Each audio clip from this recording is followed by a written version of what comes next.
इंसान मारा गया रास्ते पे बेदर्दी से और पुलिस सो रही है। आप पुलिस के पास गए थे? मैं पुलिस से बेहद नाराज हूँ क्योंकि पुलिस इस मुल्क के शहरियों के रखवाले है।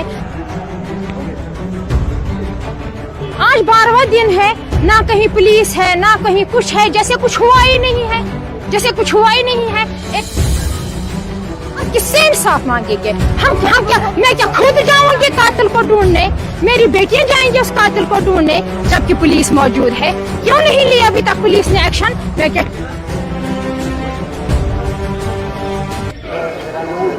12 दिन पहले ज़िले पुलवामा के पारी गांव इलाके में एक एक्सीडेंट हुआ है जिसमें मोहम्मद रफ़ीक शदीद तौर पे ज़ख्मी हुए हैं और उसके बाद अगले ही दिन उनकी मौत वाक़या हो चुकी है और उसके बाद तब से लेकर आज तक 12 दिन मुकम्मल हो चुके हैं, लेकिन अभी तक ये पता नहीं चला कि इसको किसने। टीवी फुटेज सामने आई है जिसमें साफ तौर देख सकते हैं आप कि किस तरीके से एक ऑटो जो है इनको टक्कर मारता है और उसके बाद वो वहां से फरार हो जाता है, लेकिन अभी तक 12 दिन मुकम्मल हो चुके हैं। आज तक जो है जिसने इसको टक्कर मारी है उसको अभी तक नहीं पकड़ा गया है। आपको बताइए जो मोहम्मद रफ़ीक है इसकी 4 बेटियां हैं। मेरे साथ मौजूद है उनकी अहलिया, मोहम्मद रफ़ीक की अहलिया। इनसे बात करेंगे और जानने की कोशिश करेंगे कि ये वाक़या कब पेश आया है और उसके बाद पुलिस को इन्होंने जो है इन्फॉर्म किया तो पुलिस ने क्या कार्रवाई की है। बहुत शुक्रिया। इस बुरे वक्त में हम आपसे बात करेंगे कि क्या हुआ है 12 दिन पहले। 22 सितंबर को मोहम्मद रफ़ीक घर से निकले, उनको पुलवामा जाना था अपनी बहनों के पास। पारी गांव में उनका एक्सीडेंट हुआ, हमें फ़ोन आया इस तरह एक्सीडेंट हुआ। हम भी SMH पहुँचे और वो फिर रात को उस दर्द में थे और सुबह के टाइम उनका इंतकाल हुआ, मगर कोई पुलिस कुछ भी नहीं, हमें होश हवास कुछ नहीं था। फिर हमने पुलिस में रिपोर्ट दर्ज कराई कि इस तरह हुआ है। पुलिस ने कहा हम काम करेंगे, हम खुद करेंगे, आप कुछ मत करो, आप चुप रहो और हम खुद काम। आज 12वां दिन है, ना कहीं पुलिस है ना कहीं कुछ है, जैसे कुछ हुआ ही नहीं है। एक इंसान मारा गया रास्ते पे बेदर्दी से और पुलिस सो रही है। आप पुलिस के पास गए थे? मैं पुलिस से बेहद नाराज हूँ क्योंकि पुलिस इस मुल्क के शहरियों के रखवाले हैं, वो हमारे मुहाफिज हैं। हमारे बच्चे या हमारे बड़े या जो भी इंसान बाहर निकलता है वो कहता है पुलिस है, कानून है, कोई बात नहीं। मगर जब पुलिस ही नहीं है, जब कानून ही नहीं है तो हम कहाँ जाएं? हम किससे इंसाफ मांगेंगे? हम क्या? मैं क्या खुद जाऊंगी कातिल को ढूंढने? मेरी बेटियां जाएंगी उस कातिल को ढूंढने जबकि पुलिस मौजूद है? क्यों नहीं लिया अभी तक पुलिस ने एक्शन? मैं क्या क्यों पुलिस एक्शन ले और पुलिस हमें करके दिखाए, हमारे कातिल को हथकड़ियां डाले। हम जा रहे थे यहाँ से, रास्ते से सामने से एक ऑल्टो वाला आ रहा था, वो भी रास्ते के बीच में चल रहा था। मैं नहीं कहूँगी वो सही था, वो भी रास्ते के बीच में से चल रहा था। उसको लोड कैरियर वाला ओवरटेक कर रहा था, हम अपने साइड से थे, वो आया, वो हमें टक्कर दे के चल गया। पापा ने पूरी कोशिश की हमें बचाने की, वो बिल्कुल बहुत साइड पे आए, हालांकि वहाँ से खाई थी, हम गिर भी सकते, खुद से भी हम आ जा सकते थे, लेकिन पापा ने तो भी इतनी कोशिश की लेकिन ऐसा नहीं हुआ। हम फिर उनको तो भी टक्कर मार के चले गए वो फिर खुद।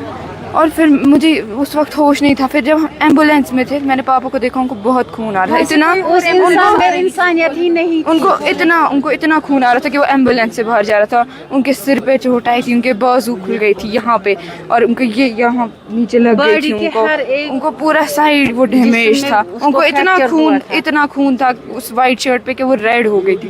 फिर मैंने चीखें मारी वो देख के, जब बर्दाश्त ही नहीं हुआ। और उसके बाद कोई, अब मैं कहती हॉस्पिटल हम पहुँचे, कोई पुलिस आई हमारे पास? बिल्कुल नहीं, कोई नहीं है। वहाँ पे वो सिविल में आए, 2-4 सवाल पूछे और बाइक का नंबर पूछा और चले गए। बेटा मुझे ये बताया आप कि उसके बाद पुलिस के पास आप गए हैं, पुलिस के पास आपने अपना स्टेटमेंट दर्ज करवाया? मैं नहीं गई थी, मैं तब उठ ही नहीं पाती। पुलिस ने आपको अप्रोच किया है? नहीं, ये भी हमारे घर भी पुलिस ने एक आप सामने आ जाए। पुलिस आपके घर आई है या आपके किसी फैमिली मेंबर से बात? मैं आपको ये बताऊंगी कि जो CCTV फुटेज है हमारे पास वो हमने खुद निकाली हुई है, वो पुलिस ने भी नहीं निकाली है। ठीक, वो हमने खुद हमें उनसे निकलवानी पड़ी जो वहाँ पे ये वर्कशॉप्स थी। हमने उनसे रिक्वेस्ट करके वो CCTV फुटेज निकलवाई है, वो उनका काम था। मैं उनको रोज कॉल करती हूँ कि अंकल आज क्या हुआ, वो बोलते हैं कि बेटा आज आयो नहीं है, आज SSP नहीं है, कल वो नहीं है, आज छुट्टी है। ठीक है, 3 दिन छुट्टी थी, पिछले 10 दिन से कहाँ थे? और जब ये वाक़ा हुआ, उनको हॉस्पिटल आना चाहिए था, वो सिविल में थे, वो क्यों नहीं थे यूनिफॉर्म में? वो अल्लाह जानता है वो थे भी। मैं आपके पास आऊँगा, अब चाहते क्या है आप? हम चाहते हैं कि हम यहाँ पे रहते हैं। आज मेरा शौहर गया, कल किसी औरत का सभी बाहर निकलते हैं, कोई घर ही नहीं बैठते लोग। मगर अगर ऐसे होता रहेगा फिर क्या बनेगा हम लोगों का, फिर इस मुल्क के शहरियों का क्या बनेगा? FIR दर्ज हुआ है? FIR दर्ज हुआ है, मगर हमें उधर से कोई भी कुछ भी रेस्पॉन्स नहीं मिल रहा है, कुछ भी नहीं। बहुत शुक्रिया हमारे से बात करने के लिए। नाज़रीन, आज मोहम्मद रफ़ीक है, कल कोई और भी हो सकता है। पारीगाम पुलवामा इलाके में 12 दिन पहले ये एक्सीडेंट हुआ है, जिसमें 4 बेटियों का बाप जो है लुक़्मे अजल बन गया है और वहाँ पे ज़ख्मी हुआ, और उसके बाद नज़दीकी अस्पताल SMHS उसको रेफ़र किया गया है, और उसके बाद दूसरे ही दिन वो दम तोड़ बैठे हैं। लेकिन सवाल ये है, FIR हुआ है, लेकिन FIR के बाद आज 12 दिन मुकम्मल हो चुके हैं, उसको नहीं पकड़ा गया। हालांकि CCTV फुटेज भी सामने आई है, जिसमें साफ तौर ये दिख रहा है कि किस तरीके से टक्कर मारी जाती है और उसके बाद वो वहाँ से फ़रार होता है। लेकिन आज तक जो है जिसने ये टक्कर मारी है उसको पेश नहीं किया गया, ना कि उसको पकड़ा गया है। घर वालों की यही कोशिश है, घर वालों की अपील है, जिसने ये टक्कर मारी है उसको पेश करना चाहिए और हमारे साथ इंसाफ भी होना चाहिए। बाकी अपडेट्स अब तक पहुँचाएँगे, तब तक आप देखते रहिए चेक न्यूज़ पॉइंट।